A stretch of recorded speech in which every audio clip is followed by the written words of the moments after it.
ಇಸ್ರಾಯೇಲ್ ದೇಶ ದೇವರು ಆರಿಸಿಕೊಂಡಿರುವ ದೇಶ ಆಗಿತ್ತು. ಇಸ್ರಾಯೇಲ್ ಪ್ರಜೆಗಳು ದೇವರ ಪ್ರಜೆಗಳಾಗಿದ್ರು. ಈ ದೇವರ ಪ್ರಜೆಗಳೊಳಗೆ ಶತ್ರು ಯಾಕೆ ಬಂದನು? ಅವರು ಅವಕಾಶ ಕೊಟ್ಟಿದ್ದಕ್ಕಾಗಿ ಬಂದನು. ಬೈಬಲ್ ಹೇಳುತ್ತದೆ, ಸೈತಾನನಿಗೆ ಅವಕಾಶ, ಸ್ಥಳ ಕೊಡಬೇಡಿ ಎಂದು. ಸೈತಾನನಿಗೆ ನಾವು ಅವಕಾಶ ಕೊಟ್ಟ ಹೊರತು ಅವನು ಒಳಗೆ ಬರುವ ಅವಕಾಶವಿರಲ್ಲ. ಕೆಲವು ಸಾರಿ ನನ್ನ ಬಳಿಗೆ ಪ್ರಾರ್ಥನೆ ಸಹಾಯ ಕೋರುವುದಕ್ಕಾಗಿ ಬಂದಂಥವರು ಹೇಳೋದೇನು ಗೊತ್ತಾ? ಬ್ರದರ್, ಆ ಸೈತಾನನು ನನಗೆ ಸುಮ್ಮನೆ ಇರಲು ಬಿಡ್ತಾ ಇಲ್ಲ ಬ್ರದರ್. ಓಹೋ, ಏನ್ ಮಾಡ್ತಿದ್ದಾನೆ? ಮೇಲಿಂದ ಮೇಲೆ ಬಾರ್ ಅಂಡ್ ರೆಸ್ಟೋರೆಂಟ್ಗೆ ಕರೆದೊಯ್ತಿದ್ದಾನೆ ಬ್ರದರ್. ಓಹೋ, ಕಾರಲ್ಲಿಯೋ ಬಸ್ಸಲ್ಲಿಯೋ ಅಂತ ಕೇಳ್ದೆ. ಯಾರ್ ಕರ್ಕೊಂಡು ಹೋಗ್ತಿದಾರಂತೆ? ಸೈತಾನನಂತೆ. ಅದೇನೋ ಅವನು ಯಾವಾಗಲೂ ನನಗೆ ಶೋಧಿಸ್ತಾನೆ ಬ್ರದರ್. ಸೊ ವಾಸ್ತವದಲ್ಲಿ ಈ ದಿನ ಪ್ರತಿಯೊಬ್ಬರು ಹೇಳೋದು ಇದೇ ಗೋಳು. ಅದೇನೆಂದರೆ, ಪ್ರತಿಯೊಂದಕ್ಕೂ ಸೈತಾನನ ಮೇಲೆ ಗುಣಗುಡ್ತೀರಿ ನೀವು. ಹೌದೋ ಇಲ್ಲವೋ? ಒಮ್ಮೆ ಒಬ್ಬ ವ್ಯಕ್ತಿ ಬಂದ್ ಹೇಳಿದ್ದೇನು ಗೊತ್ತಾ? ಬ್ರದರ್, ನನ್ನ ಹೆಂಡತಿಗೆ ಸೈತಾನನು ಬಹಳವಾಗಿ ಶೋಧಿಸ್ತಿದ್ದಾನೆ ಬ್ರದರ್. ಏನು ಸಮಸ್ಯೆ ಏನು ಅಂದೆ. ಕಂಡ ಕಡೆಯಲ್ಲೆಲ್ಲ ಕರ್ಕೊಂಡು ಹೋಗ್ತಿದ್ದಾನೆ ಬ್ರದರ್ ನನ್ನ ಹೆಂಡತಿಗೆ. ಆ ಸೈತಾನನು ನನ್ನ ಹೆಂಡತಿಯನ್ನು ಕಂಡ ಕಡೆಯಲ್ಲೆಲ್ಲ ಕರೆದೊಯ್ತಿದ್ದಾನೆ ಬ್ರದರ್. ಇಷ್ಟ ಬಂದ ರೀತಿಯಲ್ಲಿ ಪಾಪ ಮಾಡಿಸುತ್ತಾ ಇದ್ದಾನೆ ಬ್ರದರ್. ಆ ಸೈತಾನನು ಇಂಡೈರೆಕ್ಟ್ ಆಗಿ ಹೇಳೋದೇನೆಂದರೆ, ನನ್ನ ಹೆಂಡತಿ ಕಂಡ ಕಡೆಯಲ್ಲೆಲ್ಲ ಹೋಗ್ತಿದ್ದಾಳೆಂದು, ಕಂಡ ಕಡೆಯಲ್ಲೆಲ್ಲ ತಿರುಗಾಡ್ತಾಳೆಂದು, ಕಂಡವರೊಂದಿಗೆಲ್ಲ ಪಾಪ ಮಾಡ್ತಿದ್ದಾಳೆ ಅನ್ನುವಂಥದ್ದು. ಅದು ಅವನ ಸಮಸ್ಯೆ. ಕೇಳ್ತಿದ್ದೇನೆ ಸಹೋದರ ಸಹೋದರಿಯರೇ, ನಾವು ಅವಕಾಶ ಕೊಡದಿದ್ರೆ ಸೈತಾನನು ನಮ್ಗೇನಾದ್ರೂ ಮಾಡ್ಲಿಕ್ಕಾಗುತ್ತಾ? ಏನಂತೀರಿ ನೀವು? ನಿಮಗೆಂದಾದ್ರೂ ಮುಳ್ಳು ಚುಚ್ಕೊಂಡಿದೆಯಾ? ಚುಚ್ಕೊಂಡಂತ ಅವ್ರು ಕೈ ತೋರಿಸ್ತೀರಾ? ಮುಳ್ಳು ಚುಚ್ಕೊಂಡಿರೋರು ಬಹಳ ಸಂತೋಷ. ಅಂದುಕೊಳ್ಳೋಣ ಆ ಮುಳ್ಳು ನಿಮ್ ಕಾಲಿಗೆ ಚುಚ್ಕೊಂಡಿದೆ ಎಂದು. ಎಲ್ಲೋ ಒಂದು ಕಡೆ ರೋಡ್ ಪಕ್ಕದಲ್ಲಿ ಇಲ್ಲವೇ ಎಲ್ಲೋ ಒಂದು ಮೂಲೆಯಲ್ಲಿ ಆ ಮುಳ್ಳಿರುತ್ತೆ ಪಾಪ. ನೀವೇ ಸ್ವತಃ ಹೋಗಿ ನಿಮ್ಮ ಕಾಲ ಮುಳ್ಳಿನ ಮೇಲೆ ಇಟ್ಟಿದ್ದಕ್ಕೆ ಚುಚ್ಕೊಂಡಿತೋ ಇಲ್ಲವೇ ಆ ಮುಳ್ಳು ನಿಮ್ಮನ್ನು ಹುಡ್ಕೊಂಡು ಇಲ್ಲಿದ್ದಾನೆ ನಮ್ಮವನು ಅಂತ ಹುಡ್ಕೊಂಡು ಬಂದಿತಾ? ನೀವೇ ಹೇಳಬೇಕು. ನೀವೇ ತಿರುಗಬಾರದಂತಹ ಸ್ಥಳದಲ್ಲಿ ತಿರುಗಾಡಿದ್ದಕ್ಕಾಗಿಯೋ, ಚಪ್ಪಲಿ ಹಾಕಿಕೊಳ್ಳಲಾರದಕ್ಕಾಗಿಯೋ, ಇಲ್ಲವೇ ಎಚ್ಚರ ವಹಿಸಲಾರದಕ್ಕಾಗಿಯೋ, ನಿಮ್ಮಷ್ಟಕ್ಕೆ ನೀವೇ ಕಾಲಿನಿಂದ ತುಳಿದಿರುವುದರಿಂದ ಮುಳ್ಳು ಚುಚ್ಕೊಂಡಿದೆಯಲ್ಲವೇ, ಇಲ್ಲವೇ ಅದು ತಾನೇ ಬಂದು ಚುಚ್ಕೊಂಡಿದೆ ಅಂತೀರಾ? ಹಾಗೆಯೇ ನಾವು ಸೈತಾನನಿಗೆ ಅವಕಾಶ ಕೊಟ್ಟ ಹೊರತು ಅವನು ನಮಗೆ ಮುಟ್ಟುವ ಚಾನ್ಸ್ ಇಲ್ಲ. ಇದನ್ನು ಜ್ಞಾಪಕದಲ್ಲಿಟ್ಕೊಳ್ರಿ. ನಮ್ಮಷ್ಟಕ್ಕೆ ನಾವೇ ದೇವರು ನಮಗೋಸ್ಕರ ನೇಮಿಸಿಟ್ಟಿರುವಂತಹ ಆತನ ಸನ್ನಿಧಿಯಿಂದ ನಾವು ಹೊರಗೆ ಹೋದ ಹೊರತು ಸೈತಾನನು ನಮ್ಮ ತಂಟೆಗೆ ಬರುವುದೇ ಇಲ್ಲ. ಸಂಸೋನನು ಬಹು ಬಲಿಷ್ಠನಾಗಿದ್ದನು. ಗಮನ ಕೊಟ್ಟು ಕೇಳಿರಿ. ಸಂಸೋನನು ಬಹು ಬಲಿಷ್ಠನಾಗಿದ್ದನು. ಇಸ್ರಾಯೇಲ್ ದೇಶದ ಮೇಲೆ ಕರುಣೆ ತೋರಿಸಿ ಇಸ್ರಾಯೇಲ್ ಪ್ರಜೆಗಳಿಗೆ ಶತ್ರುಗಳಾಗಿರುವ ಫಿಲಿಸ್ಟಿಯರ ಕೈಗೆ ಸಿಕ್ಕಿಬೀಳದಂತೆ ಅವರನ್ನು ಭದ್ರಪಡಿಸುವುದಕ್ಕಾಗಿ, ಕಾಪಾಡುವುದಕ್ಕಾಗಿ, ಬಿಡಿಸುವುದಕ್ಕಾಗಿ, ಅವರನ್ನು ಗೆಲ್ಲಿಸುವುದಕ್ಕಾಗಿ ಸಂಸೋನನನ್ನು ದೇವರು ಆರಿಸಿಕೊಳ್ತಾರೆ. ನ್ಯಾಯಸ್ಥಾಪಕನಾಗಿರುವುದಕ್ಕೋಸ್ಕರ ದೇವರು ಪ್ರತಿಷ್ಠಿಸುತ್ತಾರೆ, ಪ್ರತ್ಯೇಕಿಸುತ್ತಾರೆ, ಪರಿಶುದ್ಧಗೊಳಿಸುತ್ತಾರೆ. ಅಷ್ಟು ಮಾತ್ರವಲ್ಲ, ಅವನಿಗೆ ಪ್ರತ್ಯೇಕಿಸಿ ಸಂಸೋನನಿಗೆ ಒಂದು ಜನ್ಮವನ್ನು ದೇವರು ಕೊಟ್ಟ ನಂತರ ಸಂಸೋನನು ಏನ್ ಮಾಡಿದನು ಗೊತ್ತಾ? ಸೈಟ್ ಸೀಯಿಂಗ್ಗೆ ಹೋದನಂತೆ. ಎಲ್ಲಿಗೆ ಹೋದನಂತೆ? ಸೈಟ್ ಸೀಯಿಂಗ್ ಆಗಿ ಹೋದ. ಅವಶ್ಯಕತೆ ಇತ್ತಂತೀರ ಈ ರೀತಿ ಪ್ರತಿಷ್ಠಿಸಲ್ಪಟ್ಟಂಥವನು, ಪ್ರತ್ಯೇಕಿಸಲ್ಪಟ್ಟಂಥವನು, ಪರಿಶುದ್ಧಗೊಳಿಸಲ್ಪಟ್ಟಂಥವನು, ಪರಿಪಾಲನೆ ಮಾಡಬೇಕಾದವನಿಗೆ ಸೈಟ್ ಸೀಯಿಂಗ್ ಅವಶ್ಯಕತೆ ಅಂತೀರ? ಸೈಟ್ ಸೀಯಿಂಗ್ಗೆ ಹೋದನಂತೆ. ಅದು ಕೂಡ ಎಲ್ಲಿ ಗೊತ್ತಾ?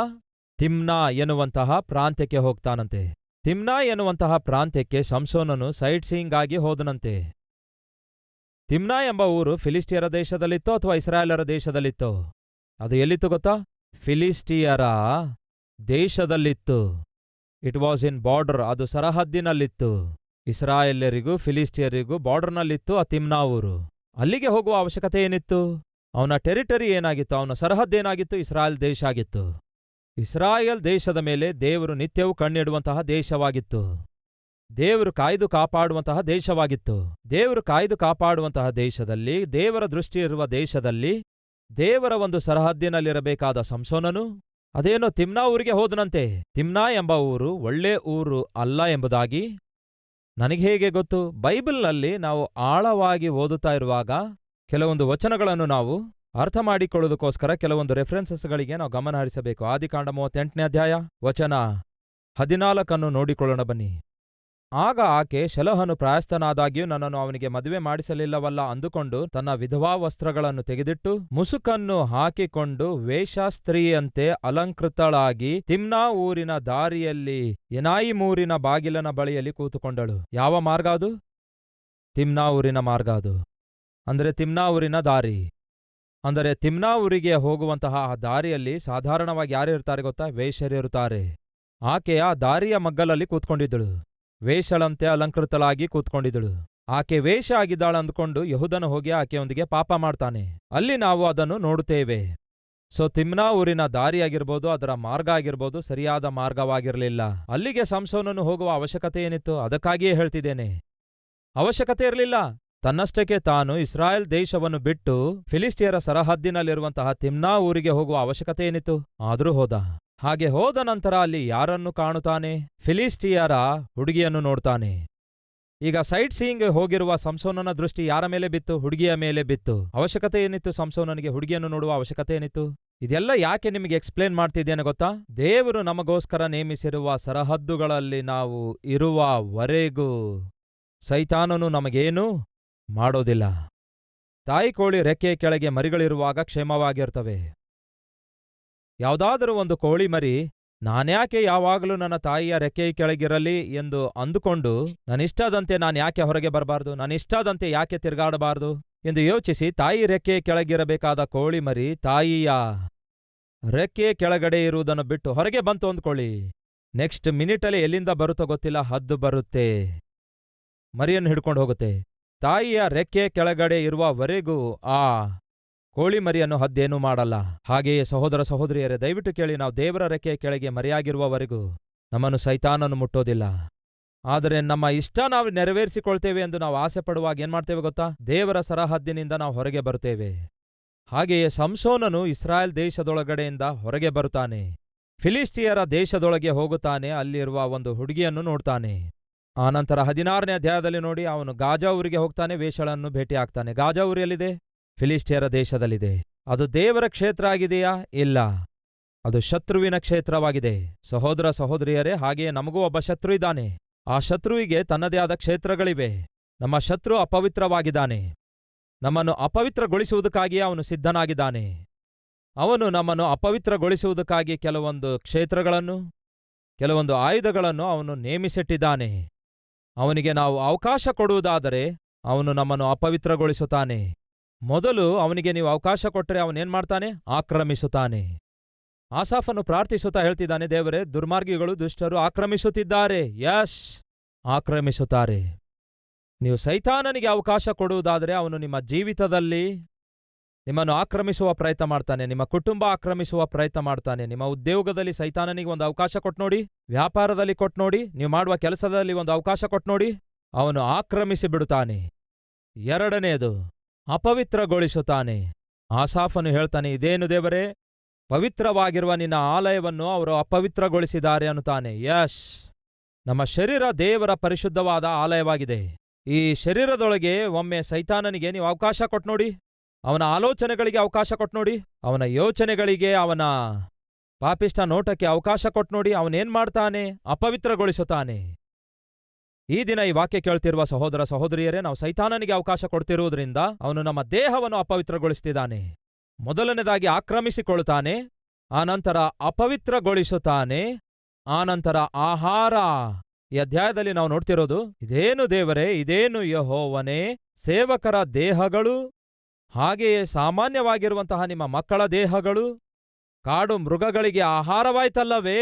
ಯಶ್, ನಮ್ಮ ಶರೀರವನ್ನು ಅಪವಿತ್ರಗೊಳಿಸುವ ಸೈತಾನನು ನಮ್ಮನ್ನು ಆಹಾರವಾಗಿ ಮಾಡಿಕೊಳ್ಳುತ್ತಾನೆ. ಸೈತಾನನಿಗಿರುವಂತಹ ಮತ್ತೊಂದು ಹೆಸರೇನು ಗೊತ್ತಾ? ಮೃಗವಾಗಿದೆ. ಏನದು? ಮೃಗ, ಬೀಸ್ಟ್. ಅವನೊಂದು ಮೃಗ ಆಗಿದ್ದಾನೆ. ನಿಮ್ಮ ಜೀವಿತದಲ್ಲಿ ನೀವು ಸೈತಾನನಿಗೆ ಅವಕಾಶ ಕೊಡುವುದಾದರೆ ಅವನು ನಿಮ್ಮ ಶರೀರವನ್ನು ಅನುಭವಿಸುತ್ತಾನೆ. ನಿಮ್ಮ ಶರೀರವನ್ನು ನಾಶ ಮಾಡಿಬಿಡುತ್ತಾನೆ. ರೂಪರೇಖೆ ಇಲ್ಲದಂತೆ ಮಾಡಿಬಿಡ್ತಾನೆ, ಆಕಾರವಿಲ್ಲದಂತೆ ಮಾಡಿಬಿಡ್ತಾನೆ. ಅದಕ್ಕೆ ಆಸಾಫನು ಹೇಳ್ತಿದ್ದಾನೆ, ಅವರು ಆಕ್ರಮಿಸಿದ್ದಾರೆ ದೇವರೇ, ಅಪವಿತ್ರಗೊಳಿಸಿದ್ದಾರೆ ದೇವರೇ, ಕಾಡು ಮೃಗಕ್ಕೆ ಆಹಾರವಾಗಿ ಮಾಡಿಬಿಟ್ಟಿದ್ದಾರೆ ದೇವರೇ. ಅಷ್ಟು ಮಾತ್ರವಲ್ಲ, ಅಪಹಾಸ್ಯಕ್ಕೆ ಗುರಿ ಮಾಡಿದ್ದಾರೆ ದೇವರೇ. ನಮ್ಮನ್ನು ನೋಡುವಂಥವರೆಲ್ಲರೂ ಕೂಡ ಗೇಲಿ ಮಾಡುತ್ತಿದ್ದಾರೆ, ಅಸಹ್ಯ ಪಡುತ್ತಿದ್ದಾರೆ.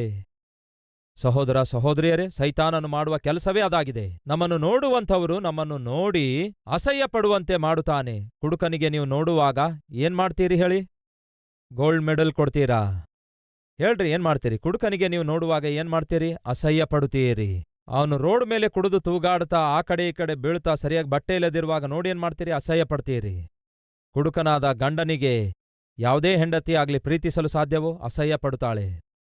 ಇಲ್ಲವೇ ಒಂದು ಮನೆಯಲ್ಲಿ ಕುಡುಕ ತಂದೆ ಇರುವುದಾದ್ರೆ ಯಾವುದೇ ಮಗನಾಗಲಿ ಮಗಳಾಗಲಿ ಆ ತಂದೆಯೊಂದಿಗೆ ಪ್ರೀತಿಯಿಂದ ನಡ್ಕೊಳ್ಳಿಕ್ಕಾಗ್ತಾ? ಅಸಹ್ಯ ಪಡುತ್ತಾರೆ.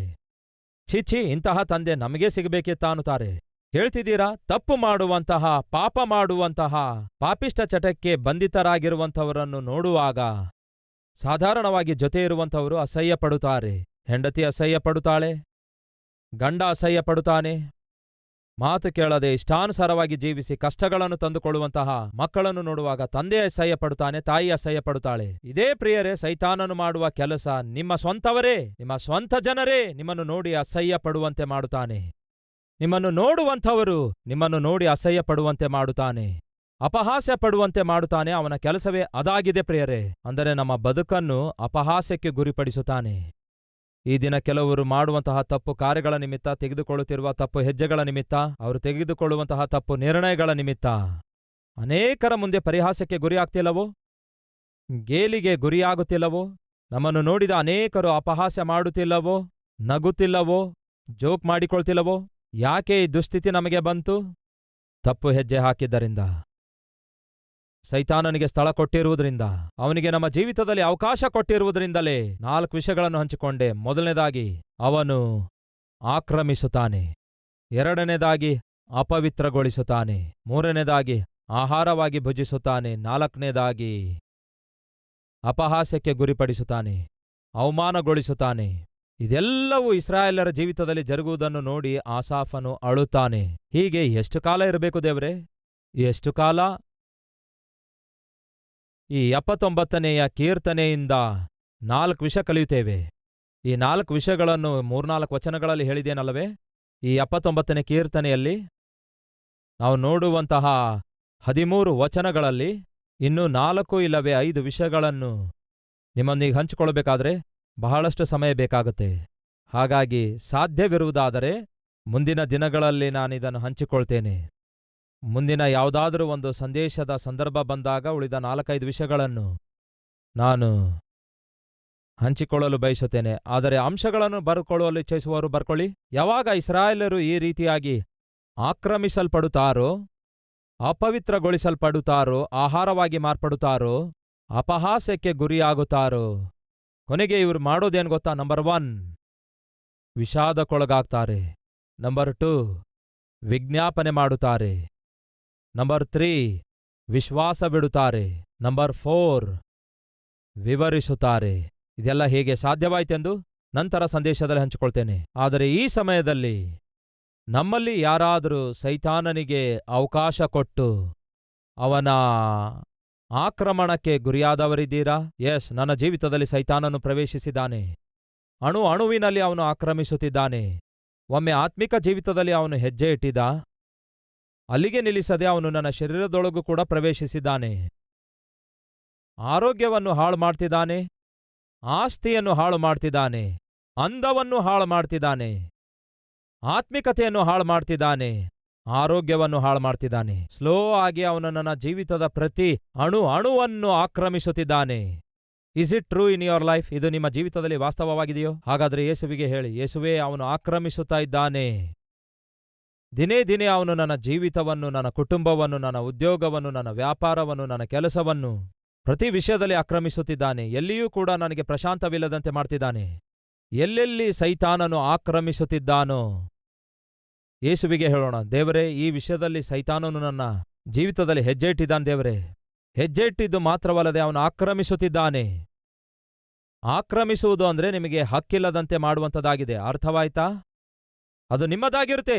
ನೋಡಿ, ಯಾರೋ ನಮ್ಮ ಸ್ಥಳ ಆಕ್ರಮಿಸಿದ್ದಾರೆ ಎಂದು ಹೇಳ್ತಿರಲ್ಲವೇ? ಅರ್ಥವೇನು? ಆ ಸ್ಥಳ ನಿಮ್ಮದು. ಅನುಭವಿಸಬೇಕಾದದ್ದು ನೀವು. ಆದರೆ ಅನುಭವಿಸಲಿಕ್ಕಾಗೋದಿಲ್ಲ, ಅದರಲ್ಲಿ ಆನಂದಿಸಲಿಕ್ಕಾಗೋದಿಲ್ಲ. ಯಾಕೆಂದ್ರೆ ಅವನು ಆಕ್ರಮಿಸಿದ್ದಾನೆ. ಈ ಜೀವಿತ ನಿಮ್ಮದಾಗಿದೆ. ನಿಮ್ಮ ಜೀವಿತ ಅವನು ಆಕ್ರಮಿಸಿರುವುದಾದರೆ ನಿಮ್ಮ ಜೀವಿತವನ್ನು ನೀವು ಅನುಭವಿಸಲಾರದಂತೆ ಅವನು ಮಾಡ್ತಾನೆ. ನಿಮ್ಮ ಜೀವಿತದಲ್ಲಿ ನೀವು ಆನಂದಿಸಲಾರದಂತೆ ಮಾಡ್ತಾನೆ. ಅದನ್ನೇ ಹೇಳ್ತಿದ್ದೇನೆ, ಈ ದಿನ ನಮ್ಮಲ್ಲಿ ಕೆಲವರ ಜೀವಿತದಲ್ಲಿ ಇಲ್ಲವೇ ಅನೇಕರ ಜೀವಿತದಲ್ಲಿ ವಾಸ್ತವದಲ್ಲಿ ಸೈತಾನನು ಸ್ವಲ್ಪ ಮಟ್ಟಿಗೆ ಪ್ರವೇಶಿಸಿಬಿಟ್ಟಿದ್ದಾನೆ. ಪ್ರವೇಶಿಸುವಂತೆ ಅನುಮತಿಸಿದಿರಿ, ಈಗ ಅವನು ಸ್ಲೋ ಆಗಿ ಆಕ್ರಮಿಸುತ್ತಿದ್ದಾನೆ. ಅವನು ಯಾವುದನ್ನು ಆಕ್ರಮಿಸಿಕೊಳ್ತಾನೋ ಅದನ್ನು ಅಪವಿತ್ರಗೊಳಿಸ್ತಾನೆ. ಜ್ಞಾಪಕದಲ್ಲಿಟ್ಕೊಳ್ರಿ, ಯಾವುದನ್ನು ಅವನು ಆಕ್ರಮಿಸುತ್ತಾನೋ ಅದನ್ನು ಅಪವಿತ್ರಗೊಳಿಸುತ್ತಾನೆ. ಹಾಗಾಗಿ ಈ ದಿನ ಒಂದಲ್ಲ ಒಂದು ವಿಷಯದಲ್ಲಿ ನೀವು ಅಪವಿತ್ರರು, ಅಶುದ್ಧರು ಆಗುತ್ತಾ ಇದ್ದೀರಿ. ನಿಮ್ಮ ಜೀವಿತವೇ ಅಪವಿತ್ರವಾಗುತ್ತಾ ಇದೆ. ಅವನಿಗೆ ನೀವು ಆಹಾರವಾಗಿ ತಯಾರಾಗಿದ್ದೀರಿ. ಅವನು ನಿಮ್ಮನ್ನು ಎಂಜಾಯ್ ಮಾಡ್ತಿದ್ದಾನೆ. ಕೆಲವರಿಗೆ ಬಿರಿಯಾನಿ ಅಂದ್ರೆ ಬಹಳ ಇಷ್ಟ. ಬಿರಿಯಾನಿ ಅವರು ತಿನ್ನುವಾಗ ಅವರ ಮುಖ ನೋಡಿದ್ರೆ ಅರ್ಥವಾಗ್ಬಿಡುತ್ತೆ. ಏನೆಂದು ಹೇಳಿ, ಭೂಮಿಯ ಮೇಲೆ ಮೊಟ್ಟ ಮೊದಲ ಸಾರಿ ಊಟ ಮಾಡಿದ್ರೆ ಹೇಗಿರುತ್ತದೆಯೋ, ಇಲ್ಲವೇ 1 ವರ್ಷದವರೆಗೂ ಊಟ ಮಾಡಲಾರದೆ ಫಸ್ಟ್ ಟೈಮ್ ಊಟ ಮಾಡ್ತಿರುವಂತೆ ಕಾಣಿಸ್ತಾರೆ. ಹಾಗೇ ಕೆಲವರಿಗೆ ಚಿಕನ್ ಅಂದ್ರೆ ಇಷ್ಟ, ಕೆಲವರಿಗೆ ಮಟನ್ ಅಂದ್ರೆ ಇಷ್ಟ, ಇನ್ನು ಕೆಲವರಿಗೆ ಫಿಶ್ ಅಂದ್ರೆ ಇಷ್ಟ. ಆದರೆ ನಾನು ಹೇಳಲು ಇಚ್ಛಿಸುವುದೇನೆಂದ್ರೆ, ಇಷ್ಟವಾದ ಆಹಾರ ನಿಮಗೆ ದೊರಕಿದಾಗ ಹೊಟ್ಟೆ ತುಂಬ ತಿನ್ನುತ್ತೀರಿ. ಎಸ್, ಕೇಳಿ ಪ್ರಿಯರೇ, ಸೈತಾನನಿಗೂ ನೀವಂದ್ರೆ ಬಹಳ ಇಷ್ಟ. ಯಾಕೆಂದರೆ ಅವನು ನಿಮ್ಮನ್ನು ನಾಶ ಮಾಡಬೇಕೆಂಬ ಆತುರದಲ್ಲಿದ್ದಾನೆ. ಅವನಿಗೇನಾದರೂ ನೀವು ಅವಕಾಶ ಕೊಡುವುದಾದರೆ, ಅವನಿಗೆ ನೀವು ಅನುಭವಿಸಲು ಅವಕಾಶ ಕೊಡ್ತೀರಲ್ಲವೇ, ಅವಾಗ ಅವನು ಆನಂದಿಸುತ್ತಾನೆ. ಅದಕ್ಕಾಗಿ ಆಸಾಫನು ಹೇಳೋದೇನು ಗೊತ್ತಾ? ಮೃಗಗಳು ಬಂದು, ಹಸುವೆಯಿಂದ ಕೂಡಿರುವ ಮೃಗಗಳು ಬಂದು ಶವಗಳನ್ನು ತಿನ್ನುವುದನ್ನು ನೋಡಿ ತಾಳ್ಲಿಕ್ಕಾಗ್ತಿಲ್ಲ ದೇವ್ರೆ, ಏನಿದು ಅನ್ನುತ್ತಾನೆ. ಈ ದಿನ ಸೈತಾನನು ಎಂಬ ಮೃಗ ಬಂದು ನಿಮ್ಮ ಶರೀರದೊಳಗಡೆ ತೂರಿಕೊಂಡು ಬಂದು ಅನುಭವಿಸುತ್ತಿದ್ದಾನೆ ನಿಮ್ಮನ್ನು. ಅದು ಎಂದಿಗೂ ಒಳ್ಳೆಯದಲ್ಲ. ಕೊನೆಯದಾಗಿ ನಿಮ್ಮ ಜೀವಿತ ಆಕ್ರಮಿಸಲ್ಪಟ್ಟು ಅಪವಿತ್ರಗೊಳಿಸಲ್ಪಟ್ಟು ಅನುಭವಿಸಲ್ಪಡುತ್ತಿರುವುದಾದರೆ ಕೊನೆಗೆ ಏನುಳಿತೆ ಗೊತ್ತಾ? ಅವಮಾನ, ಅಪಹಾಸ್ಯ, ಪರಿಹಾಸ್ಯಕ್ಕೆ ಗುರಿಯಾಗುತ್ತದೆ ನಿಮ್ಮ ಜೀವಿತ. ಒಂದು ವೇಳೆ ಈಗಾಗಲೇ ಅಂತಹ ಪರಿಸ್ಥಿತಿ ಹಾದು ಹೋಗ್ತಿರುವುದಾದರೆ ಪಶ್ಚಾತ್ತಾಪ ಪಡೋಣವೇ, ದೇವರಿಗೆ ಕೇಳೋಣವೇ, ಯೇಸುವೇ ನಮ್ಮನ್ನು ಆಕ್ರಮಿಸಿರುವಂತಹ ಆ ಸೈತಾನನನ್ನು ನಮ್ಮಿಂದ ದೂರ ಮಾಡೆಂದು ಕೇಳೋಣವೇ. ಕೆಲವೊಂದು ಸಾರಿ ಬಂದು ಕೆಲವರು ನನಗೆ ಹೇಳ್ತಿರ್ತಾರೆ, ಅಯ್ಯ ನನ್ನ ಸ್ಥಳವನ್ನು ಕೆಲವರು ಆಕ್ರಮಿಸಿದಾರಯ್ಯ ಎಂದು ಹೇಳಿದಾಗ ಸರಿ, ನಾನು ಏನೆಂದು ಪ್ರಾರ್ಥಿಸಲಿ ಅನ್ನುತ್ತೇನೆ. ದೇವರು ಅವರನ್ನು ಅಲ್ಲಿಂದ ಓಡಿಸಿ ಬಿಡುವ ಹಾಗೆ ಪ್ರಾರ್ಥನೆ ಮಾಡಿ ಅನ್ನುತ್ತಾರೆ. ಹಾಗೆಯೇ ಪ್ರಾರ್ಥಿಸೋಣವೇ. ಸ್ಥಳಕ್ಕಿಂತಲೂ ಬಹು ಬೆಲೆ ಬಾಳುವಂಥದ್ದು ನಿಮ್ಮ ಆತ್ಮ ಆಗಿದೆ. ಆ ಆತ್ಮ ಹೊರುವಂಥದ್ದೇ ಈ ಶರೀರ ಆಗಿದೆ. ಈ ಆತ್ಮ ಮತ್ತು ಈ ಶರೀರವೇ ಸೈತಾನನ ಆಕ್ರಮಣಕ್ಕೆ ಗುರಿಯಾಗುವುದಾದರೆ ಅದಕ್ಕಿಂತಲೂ ಘೋರವಾದದ್ದು ಮತ್ತೇನಿದೆ ಹೇಳಿ? ಬನ್ನಿ ಪ್ರಾರ್ಥಿಸೋಣ. ನೀವಿದ್ದ ಸ್ಥಳದಲ್ಲಿ ಮೊಳಕಾಲೂರುವಂಥವ್ರು ಮೊಳಕಾಲೂರಿರಿ. ಈ ಪ್ರಾರ್ಥನೆಯಲ್ಲಿ ಐಕ್ಯವಾಗಿರಿ.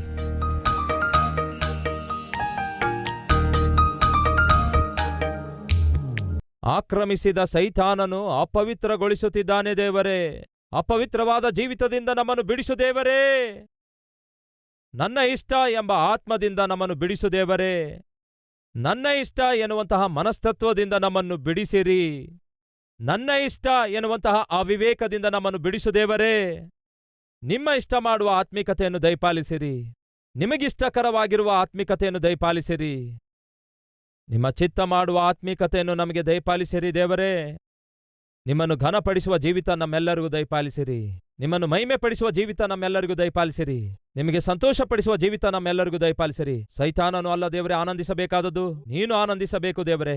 ನೀನು ಸಂತೋಷ ಪಡಬೇಕು ದೇವರೇ. ನೀವೇ ನಮ್ಮ ಹೃದಯದಲ್ಲಿ ಸಂಪೂರ್ಣವಾಗಿ ಸ್ಥಿರವಾದ ನಿವಾಸ ಮಾಡಿಕೊಳ್ಳಬೇಕು ದೇವರೇ.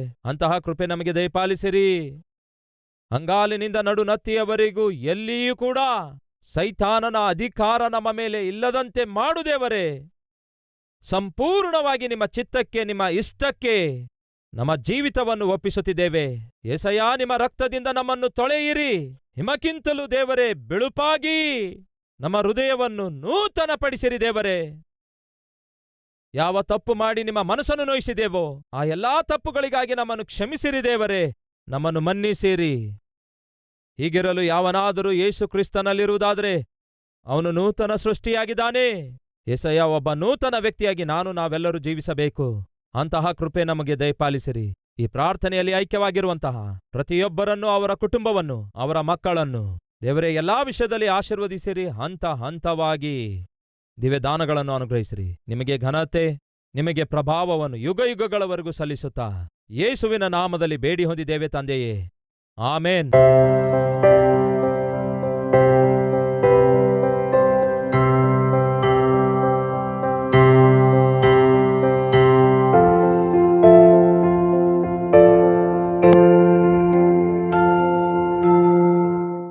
ನಮ್ಮ ವಿಳಾಸ Calvary, post box number 30, Kukatpally, Hyderabad 72.